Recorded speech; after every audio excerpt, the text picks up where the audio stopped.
we're about to see if I can take this piece here, this headrest, out of a wrecking yard and make it look like this piece here so it matches a car that I'm working on. I was instructed to use this dish soap, Dawn specifically actually, by the paint guru that I talked to about this stuff. And I'm going to try to use a fairly aggressive mixture of it, like a lot of dish soap, and try to not use too wet of a cloth, because what I want to do is avoid getting this piece too wet, and I don't want to wait for days for this to dry out. What I was told was I have to get all the oils off, and that makes good sense when you're trying to put a finish back on. So this has been sitting for a minute. I'm going to hit it with this brush real fast. Figure scuffing it a little bit might actually be a good thing. The brush seems to be doing a good job. I'll get into those seams a little bit. But tell you what, this piece already looks a lot better than it did. Okay, so I went ahead and rinsed this guy out and wipe this down with some clear water. Now I'm drying it off, and I'll probably give it a few minutes to rest. I'm going to really try to work into these seams here, trying to make sure there's no moisture left. And I'll probably let this sit for another 15 minutes or so, and we'll put on the leather prep. So I've got this guy opened up, and I expect it to smell like nasty chemicals, so I've got a fan running in the background now. And the idea here is next to rub that junk all over this headrest, and that's supposed to open up the pores and make it ready to accept the new finish. Ooh, smells like paint thinner. Probably all it is. I think a smart guy would wear gloves when doing this.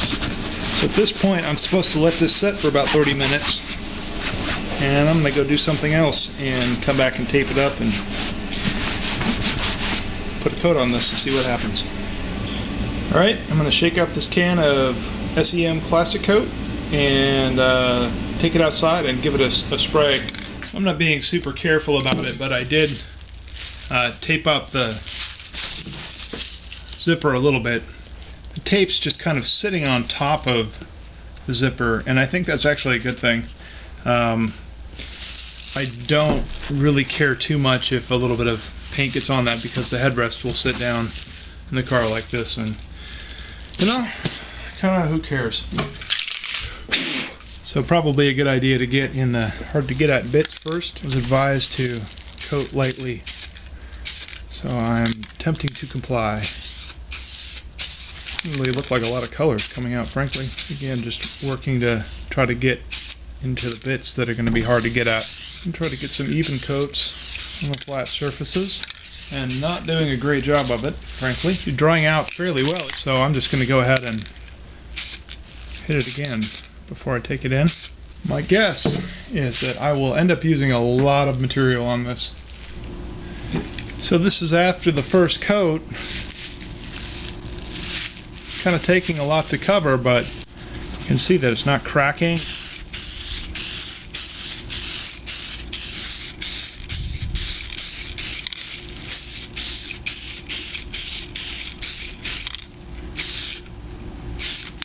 It appears the coverage is pretty decent at the moment. I think this might be the end of it. I'm guessing half of this can, so about $8 worth of paint to recolor this. A little steep, seems like.